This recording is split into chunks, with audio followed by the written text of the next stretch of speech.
যখন আমি কলকাতা থেকে ফিরি সবাই আমাকে দেখতে আসছিল। আমার বাসার উঠোন ভরা মানুষ ছিল।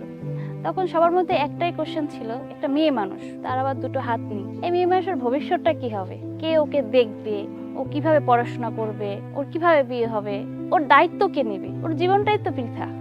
আমি ফাল্গুনী সাহা, ব্র্যাকের হিউম্যান রিসোর্স ডিভিশনে সিনিয়র অফিসার এইচআর হিসেবে কাজ করছি পটুয়াখালী রিজিওনাল অফিসে। 2002 সালে ফেব্রুয়ারি মাসে বিকেলবেলা পাশের বাসার ছাদে গিয়েছিলাম খেলা করতে। ছাদ থেকে কারেন্টের যে লাইন সেটা 1 হাত ডিস্টেন্সে ছিল। তো হাতে খুব সম্ভবত রড ছিল, ওটা আমাকে আকর্ষণ করার পর আমাকে ছাদেই ফেলে দেয়।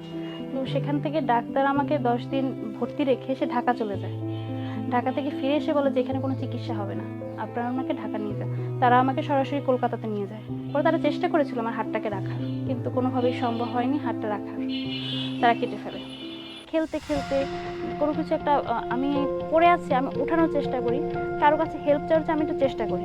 সেই চেষ্টা থেকে আমার আস্তে আস্তে প্রথমে একটা কলম ধরলাম। কলমটা যখন ধরলাম তারপর দেখি একটু লিখতে পারি কিনা। তো ওই আগ্রহ থেকে একটু লেখা শুরু করলাম।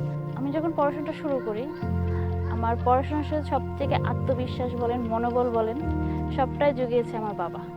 আমি যখন জাহাঙ্গীরনগরে চান্স পেয়েছি, তো ভাইবার ভর্তি হওয়ার জন্য আমার বাবা আসছিলেন। তো তার মধ্যে এমন এক আনন্দ ছিল যেটা আসলে এখনো আমার চোখে ভাসলে আমার খুবই কষ্ট লাগে যে উনি আমার সুখটা দেখে যেতে পারলেন না। অনেক কষ্ট করেছেন আমার জন্য। আমি ভার্সিটিতে ভর্তি হওয়ার কয়েক মাস পরে আমার বাবা মারা যায়। আমি ব্র্যাকে জয়েন করেছি 2019 সালের 3রা November, BRAC learning centre Barishal. আমি আসলে যখন আসি তখন আমি আসলে বুঝিনি যে এত সুন্দর করে আমাকে আসলে ব্র্যাকে জয়েনিং করানো হবে, অভ্যর্থনা জানানো হবে। এটা আসলে আমার কাছে একটা স্বপ্নের মতো ছিল। আমি ব্র্যাক জয়েন করি, তখন প্রায় 300 থেকে 350 স্টাফ নিয়ে আমি কাজ করতাম। আমি পটুয়াখালীতে আছি। এখানে ম্যাক্সিমাম অফিসগুলো একটু ব্রাঞ্চগুলো প্রত্যন্ত অঞ্চলে, তো সেখানে যেতে আমাকে নদী পার হতে হয়, ফেরি পার হতে হয়, বা আমি সবসময় পাবলিক ট্রান্সপোর্ট ইউজ করতাম। ব্র্যাকে এমনও হয়েছে একটা মিটিং হলে আমার কি প্রবলেম, বসতে পারবো কিনা, যেতে পারবো কিনা, ওখানে আমার অসুবিধা হতে পারে, আমার কাছে সেটা জানতে চায়। আমি জাহাঙ্গীরনগরে ছিলাম যখন একটা ফ্রেন্ডলি পরিবেশে ছিলাম, সেই ফ্রেন্ডলি পরিবেশ থেকে এসে আবার একটা যে ফ্রেন্ডলি পরিবেশ পাবো, একটা ফ্যামিলি পাবো, এটা আমি আসলে কল্পনা করতে পারি।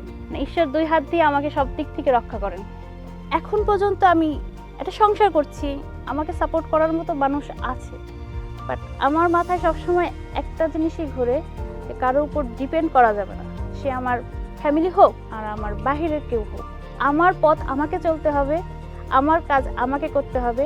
শেষ দিন পর্যন্ত আমি যাতে আমারটা নিয়ে আমি চলে যেতে পারি।